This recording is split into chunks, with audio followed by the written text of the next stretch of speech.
I am super excited to chat with Dan tonight. Most of you might know Dan from his annual letters. He's one of the most, foremost voices on China, America, and technology. And this year, he wrote his first book, Breakneck.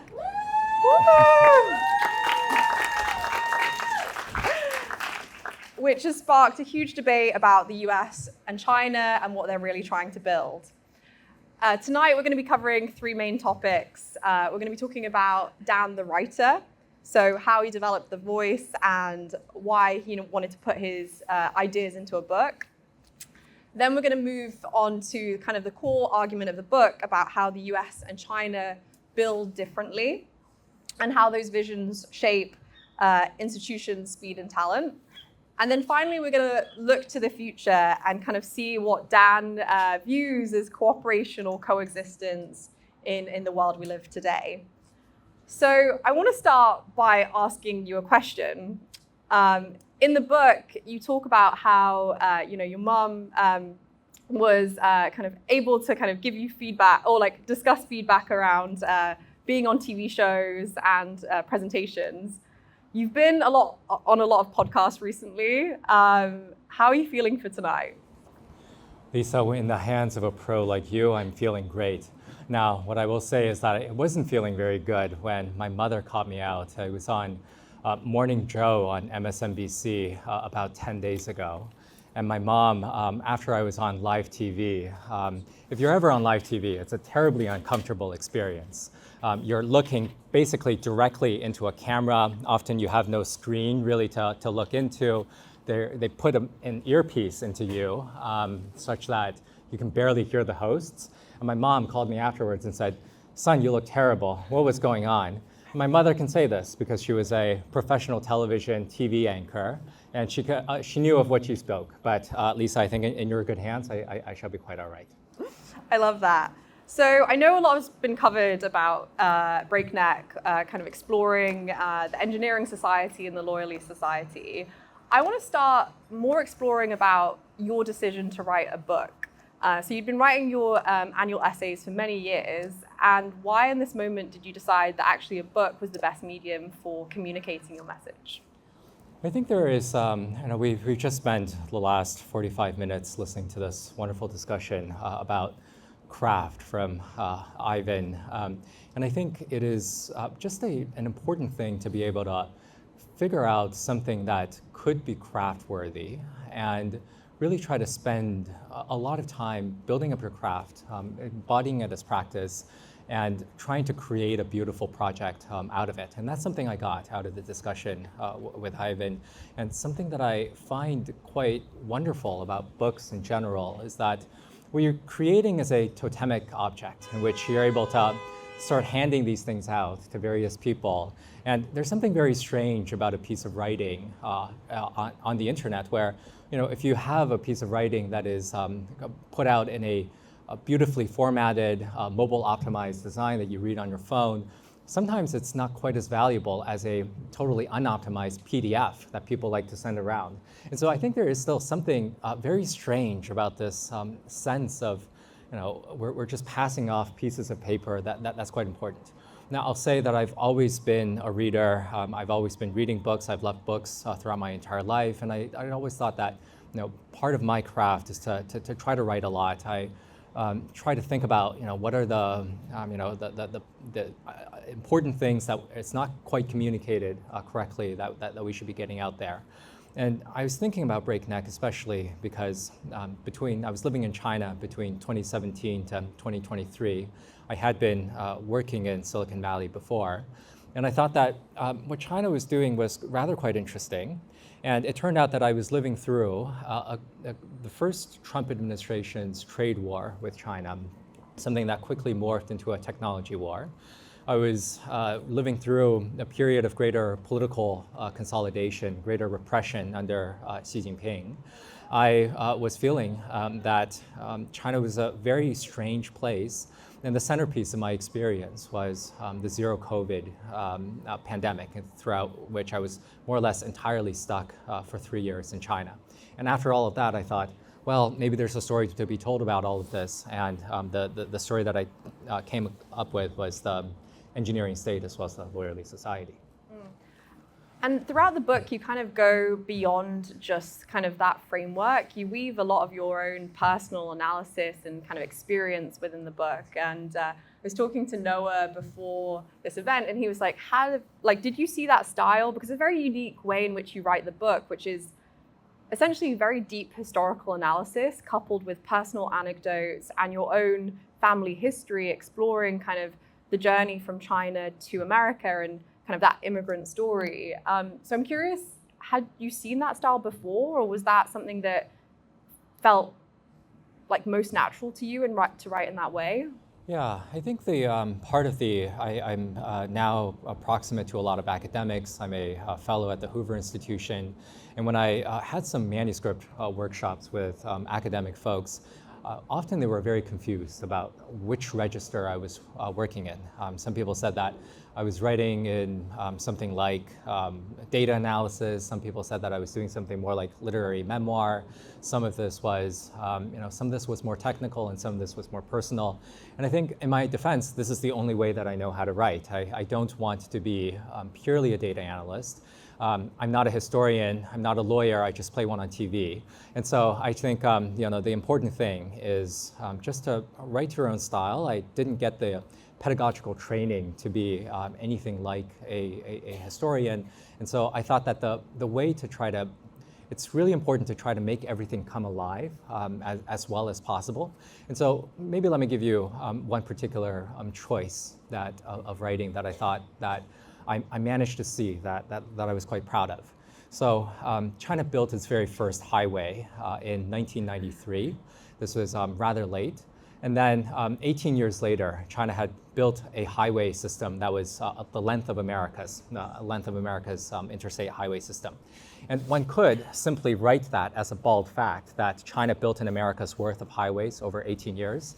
And the way that I try to vest this with a degree of poetry, a degree of beauty, was that China's legal driving age is 18. And so the way that I try to write about that was that if you were born in the year that China built its very first highway, by the year that you turned legal driving age in China, you would be able to drive on a highway system that is America's length. And so it's trying to find these little connections of, making something more interesting than the bald statistic itself, connecting that into something broader, into something more personal. That's always been very important to me. And just your own personal journey in writing the book, like when did you start the book? When was the book finished? And then where were you writing the book? Like how did you kind of flow, and did you start in the middle? Did you start at the beginning? Like what was that? What was the kind of day-to-day process looking like? Lisa, I think when we're writing a book, there are three difficult parts. The hard part of book writing is the beginning, the middle, as well as the end. And they're all quite distinct processes. So the process of writing a trade book like mine is that first you have to find an agent, and then you have to write a proposal. These proposals are often very involved affairs, in which my proposal was about 45 pages. And if you have a good agent, as I did, the agent will beat the shit out of you and beat the shit out of the proposal and really try to make this really shipshape. And I had thinking through the broad structure of the book was really challenging, and that was the conceptualization work was quite a lot of work. After that, you get a book deal, and then you can move into the middle section of doing quite a lot of the writing. For me, I just tried really hard to stay disciplined. My motto as a book writer was to be a cool, calm, collected Canadian. And every day I repeated that as my identity and as my mantra. And I got it through. I met my deadline in part by just trying to stay quite focused and to do quite well. And then after the long middle, I think you have the post-production process, and the post-production process turned out to be slightly more difficult than I expected. Not so much the revisions, but I had a really hard time coming up with the title of this book. And so we're getting a little bit into the nitty-gritty now. But previously, if I didn't have the title Breakneck, what I wanted to have as a title was Move Fast and Break People, China's Quest to Engineer the Future. And this is something that my publishers did not quite love. We also had a long, big struggle about trying to figure out the cover for the book. Now, generally, the cover of most China books is something really menacing and red and black. I was writing this book at the same time as a fellow writer friend of mine, Eva Doe, had written a book called House of Huawei. Excuse me. And Eva joked that, Dan, every China book has 5 dragons on the cover. You should just call your book The 6th Dragon. And so these were sort of the challenges that I had. And initially, my publishers gave me a very red cover that was full of menace and full of black as well. And I pushed back and I said, let's really have a person in the cover. Let's also have a piece of the menacing piece of infrastructure. And so I want to thank Lisa for having some books in the back there. So if you like Breakneck, you are able to pick up a copy. The process of writing can always be very challenging. The way that I try to be more than disciplined was my wife is really good at creating writing retreats. She is a professor at the University of Michigan, and she has written a book herself before. And the way that we try to encourage each other to write was not only to write every day, but build in a few writing retreats into our calendar. And so we would rent an Airbnb in Austin, Texas, or we went to Barcelona, or we went to Mexico City, really to take a walk in the morning, eat some amazing tacos, write throughout the rest of the day, and then eat some fruit at night. And finding these sort of patterns and rhythms and routines became really important. So I want to turn to kind of how you wrote the book to why you were writing the book and what it was about. So for folks who haven't read the book in this room, can you speak to the framework of the Engineering Society and the Loyalty Society? Since I was living in China, I was writing an annual letter, mostly to communicate to various folks and my friends in Silicon Valley that I was still there. I was still thinking about stuff. I was writing for all of my friends here, just about all the sort of things that I was seeing on a day-to-day basis. And my letters became quite lengthy, and I realized that what I enjoy is just writing very lengthy pieces rather than short popcorn-sized chapters, which is more of the direction of the industry. And so I decided that I would lean into my strengths to write fairly lengthy pieces. And the way that I thought about all of this was that the US and China are adversaries in critical ways, maybe competitors, and we really have to reason through this very important relationship with terms that are slightly more interesting than 19th century political science terms like socialist or capitalist or democratic or neoliberal, whatever that means. And the way that I try to make this slightly more interesting was to construct 7 annual letters around the device, a playful device, I hope, of the engineering state and the Loyalty Society. So China is a country I call the engineering state because at various points the entirety of the senior-most members of the Communist Party have had degrees in engineering. And the issue with engineers is that they build a ton of shit, whether that's roads or bridges or hyperscalers or homes or coal plants, whatever else, they're building it. They're also very literal-minded about treating society as a giant math exercise. So I spent a lot of time thinking about the one-child policy as well as zero COVID, which I lived through, which the number is right there in the name. There's no ambiguity about what these policies could possibly name. I contrast that with the United States, which I call the Loyalty Society, because all of the presidents have to go to Yale Law School, where I was a fellow up until April of this year. If you take a look at the current US Senate, there are 47 members of the US Senate that have had law degrees. Only one has had any STEM training. If we take a look at the founding fathers, most of the early presidents, everyone from Washington to Lincoln, the first 16 presidents, 13 of them had practiced law. And I think there's virtues and drawbacks of the Loyalty Society, which is that lawyers are really good at stopping things rather than building things. And so they're really good at blocking everything they can. And so we don't have stupid ideas like the one-child policy. We also don't have functional infrastructure almost anywhere in the U.S.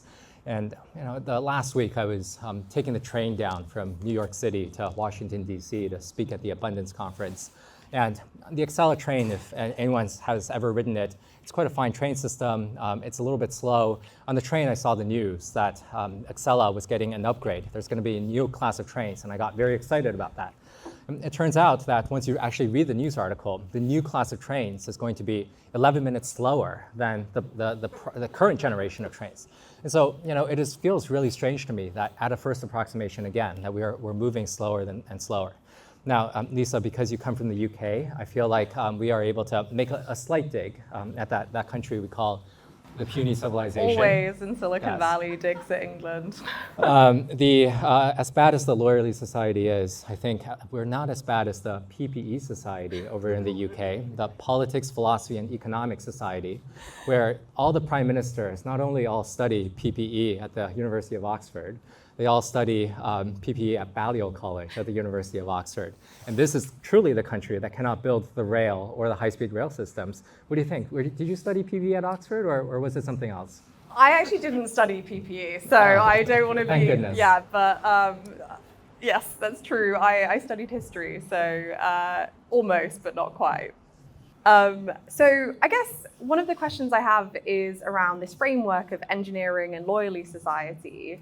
We're actually in the heart of Silicon Valley now, where predominantly there's a focus on engineering. Do you think this framework holds true for the ecosystem of Silicon Valley, or do you still believe that there is kind of like a lawyerly ecosystem where we are today? I think that Silicon Valley can and does represent the hope of having more engineering in the United States. My friend James Cham in the audience likes to say that the US is in a battle between Stanford, as well as Yale?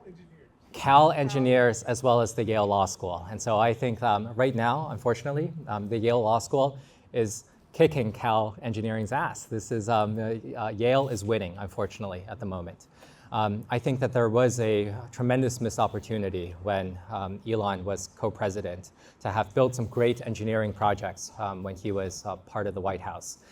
Rather, he was fixated on this issue of reducing personnel in the US government, and personnel is not by any means the biggest cost of US government expenditures. That is rather more part of the Defense Department, as well as all of the entitlement spending.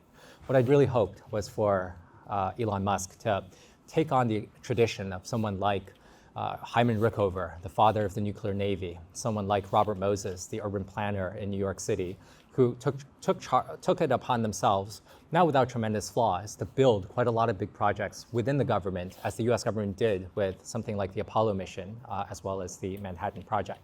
And I think that even though Donald Trump is not himself a lawyer, there's something tremendously lawyerly, I find, about his governing style, in which he is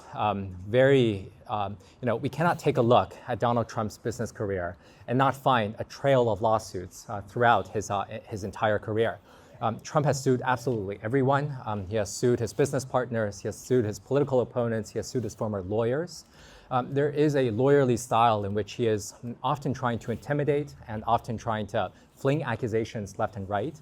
And Trump is also very keen to establish guilt in the court of public opinion, which we know is rough but always fair, but not always. And so, there is, I feel like in spite of some of our best efforts, maybe you could have thought that Trump represented the end of the lawyerly society, and maybe Musk could have driven that nail into the coffin as well. Instead, the lawyers kind of asserted themselves, and right now we don't have tremendous engineering in the US government either.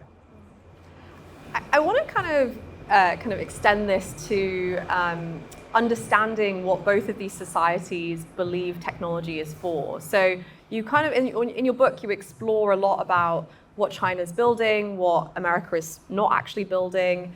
And then there's an exploration of kind of a historical analysis of, the journey for China's manufacturing industry to kind of rapidly surpass the US, coupled with America's journey from building hardware to software and not much else. I'm curious, what is the purpose of technology in China? I think that the way that I have viewed technology is that it is never only a series of technical objects. I think technology is fundamentally a matter of power. It is fundamentally aesthetics, and it is also fundamentally a matter of geopolitics as well. And so I think that is very much the primary lens through which China, at least, has viewed a lot of technology. What we have in China is that this is a country that perpetuates the self-mythos that China was humiliated by the Western incursions as well as the fascist invasion by Japan, in part and mostly because it did not have science and technology. And so the Chinese government has been very, very intent for the past few decades, the past century, to become a major science and technology leader. And so I think there is very much a sense that the mythos of the founding mythos of something like Silicon Valley is that people set up a company in their garage, take a ton of LSD, and then create something as marvelous as Apple computers. And in China, they're not interested in the garages. They're not interested in the LSD. They're just interested in the brutal power of the fact.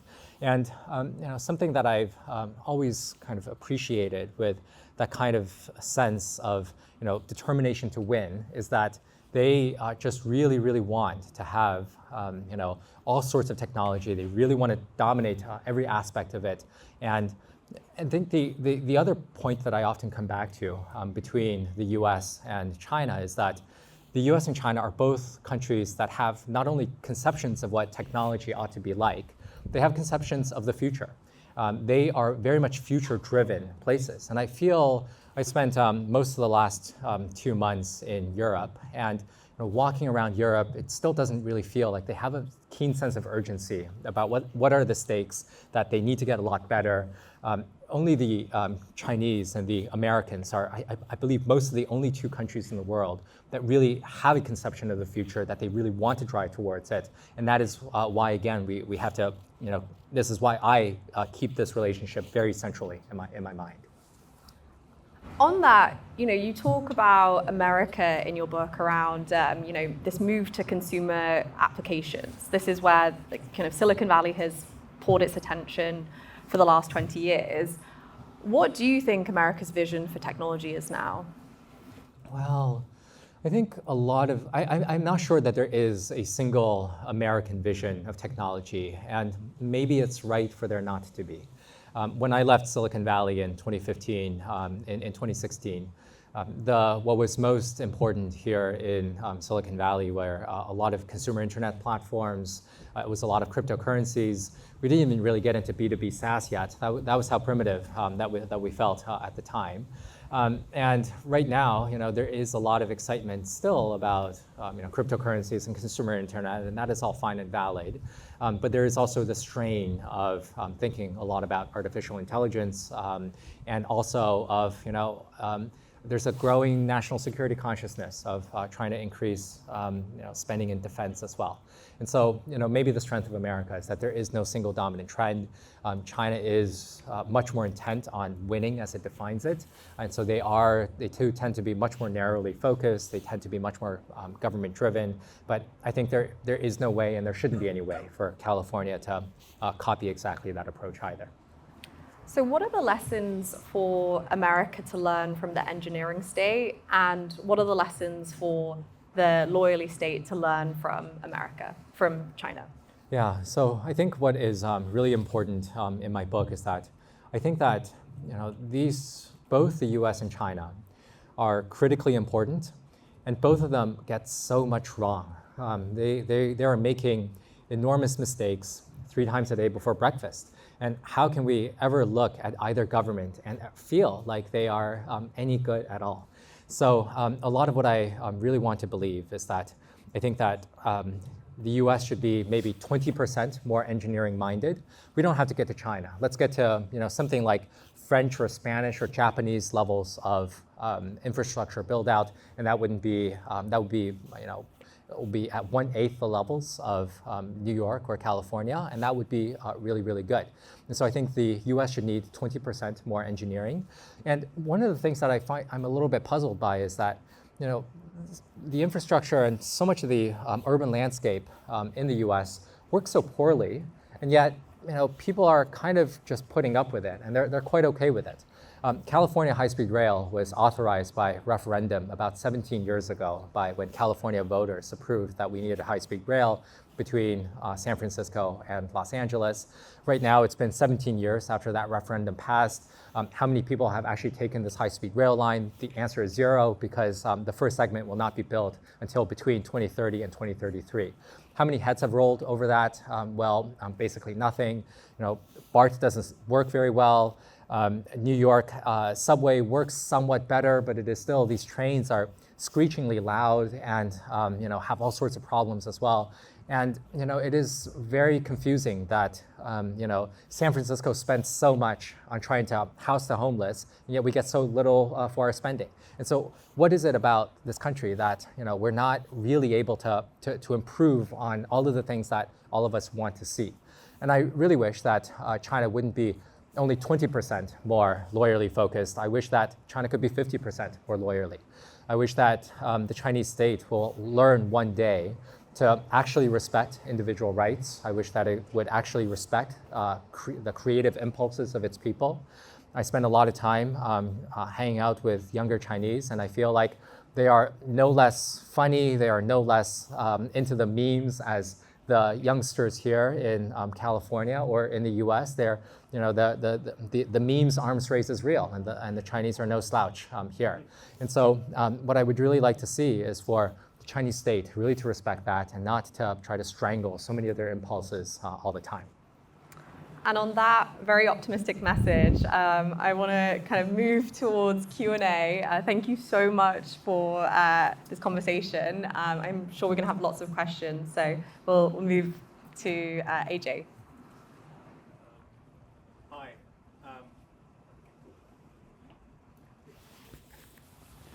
Hi. I think one interesting case where perhaps the Cal engineers are actually working with the people from Yale Law School is in sort of the area within AI, and specifically what I'm sort of pointing at is the giant build out and investment into data centers and AI infrastructure from the engineering side, and from the lawyerly side, sort of the doubling down of export controls from the US onto China, which seems to have slowed them in some capacity. I'm curious if you think this will be similarly played out to the highways, where China may initially lag and then sort of catch up and then advance really quickly, or if this case may be an exception. Curious if you have thoughts on that. I think that the US is building out a lot of data centers, and maybe that is the big bright spot of optimism. Doesn't seem like it is building out very much of the other important parts of AI, especially not the electrical capacity. There's still, the US only just this year approved its first new nuclear facility in something like, I think, the last 3 decades. The US isn't building transmission lines as well as solar fast enough. President Trump seems to be very spiteful towards wind turbines in particular. I've never quite understood that. What's wrong with the wind turbines? I think there are. Birds. It's like the birds. There are some things that are going well in the US, but I'm asking for 20% more engineering. Let's build out more than just data centers. Let's build out more homes in the Bay Area. Let's build out more mass transit throughout the United States. Let's build out all of the solar, wind, and transmission lines that we need to decarbonize as well. Yes. Hi, Dan. Really enjoyed the book, and thank you for the talk as well. I want to ask you about the talent war between the two countries and how you think about that. You read in the book about reasons why Chinese people are leaving China, and you write about your parents and their decision to leave. My parents left shortly after Tiananmen as another example. Do you see it as something that surges after these instances of the Chinese government's overreach and heavy-handedness? Do you see it as a steady trend? And do you see anything changing substantively with the new administration and new policies in the US?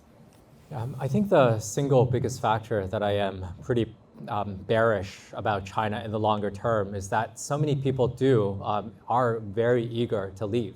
I think of three segments of people. A lot of rich people have departed from China. A lot of wealthy people like Jack Ma have moved to places like Tokyo after the government smashed Alibaba. I think a lot about these statistics that something like 14,000 Chinese millionaires have moved to Japan over 1 year alone in 2024. A lot of Chinese creative types have also left China. These are journalists, other sort of writers, other sort of TV producers. I've spent some time hanging out with them in northern Thailand, in Chiang Mai, where these people are really into creative exploration. They're really into cryptocurrencies. They're really into LSD. In that sense, I feel like they're quite Californian as well. They are really into all of the drugs that are legal to consume in the state of California. So I think there is that creative element that's leaving.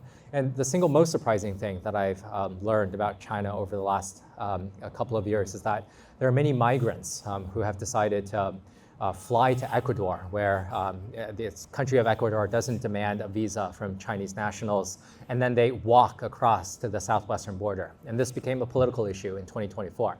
But so at a first approximation, it doesn't make sense to me that you can be a great power, and there's still so many waves of people really desperate to emigrate. There's so many Chinese elites who are not feeling all that comfortable in Beijing. They're not feeling all that comfortable in Shanghai. They'd rather move their kids, their property, their money overseas. And so, so long as that's the case, I don't see that China is going to really be able to achieve everything that it wants to do, that so many Chinese want to take leave of the great rejuvenation of the Chinese people. Sometimes when I think about how erratic the Trump administration has been over the last few months, I've been very deeply upset at a lot of the actions by the Trump administration. I'm still sometimes also surprised that there aren't so many Americans rushing to Canada, where I'm from, or Europe, which offers a lot of very pleasant things. And so that still speaks to me that there's still something really dynamic and powerful about the United States, that it doesn't have these waves of immigration, but China does. Please. Dan, I'm really curious. The last analogy or model we had to think about US-China relations was Thucydides, like Athens versus Sparta. And I'm curious how much your model of the engineering and lawyerly state map to the model of Athens versus Sparta and the Thucydides trap. Yeah, well, Lisa, you were the classics major. No, so maybe we should let you handle this one. Oh no, I can't speak to that. I think that there is an element in which so here's a provocation that I would offer. California, Silicon Valley, the United States has all this learning, and it is so good at the AI, and the US is creating tons of geniuses in data centers, I believe is the term, right? What China has is a vast and irrepressible manufacturing base in which it is able to produce the drones, it is able to produce the ships, it is able to produce the munitions, and for the most part, the US has been falling flat on a lot of these things. The US munitions, a lot of US munitions have been shipped to Ukraine in its self-defense against Russia. Every class of US naval ships have been behind schedule between 18 months to 5 years. This is according to the Government Accountability Office. And the US, I think, isn't making quite enough drones as well. And so if I'm thinking, if these two countries ever, God forbid, meet in a conflagration, which would you rather have? All of these geniuses in data centers, or do you want to have the drones and the ships and the munitions? With that, I think we should hand it back to Mary. Well, I was going to say that we have one last question, well, gosh, Scott, are you going to take it from her because she's raising her hand? Do you want it?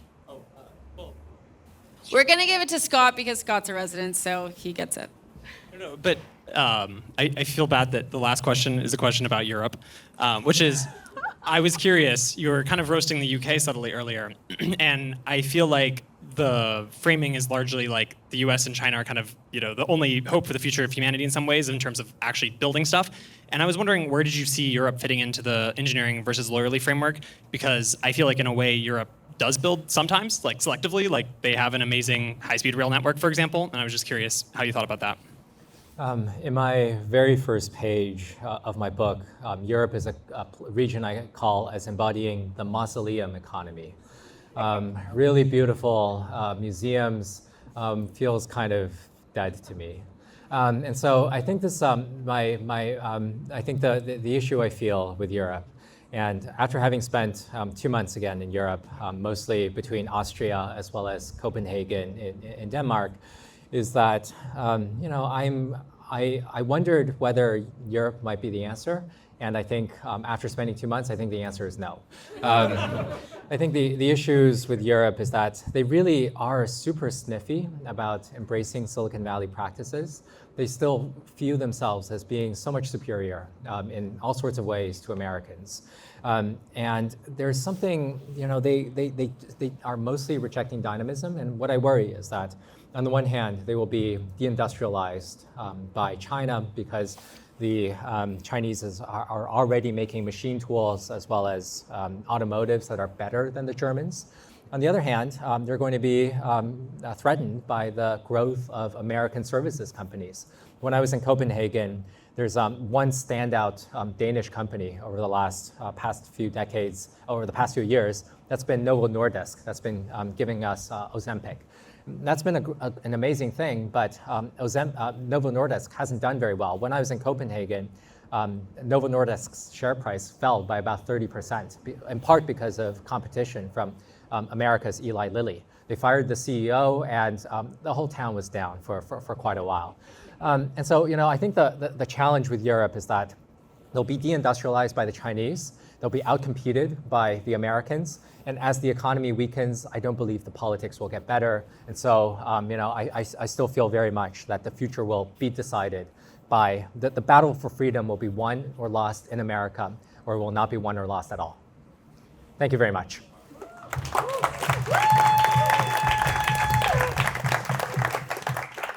So if you're an ambitious European, I run a high-skilled immigration company, so please come speak to me. Thank you for that advertisement. We've got some copies of the book at the back, free copies, so please pick one up. And Dan, thank you so much for this conversation.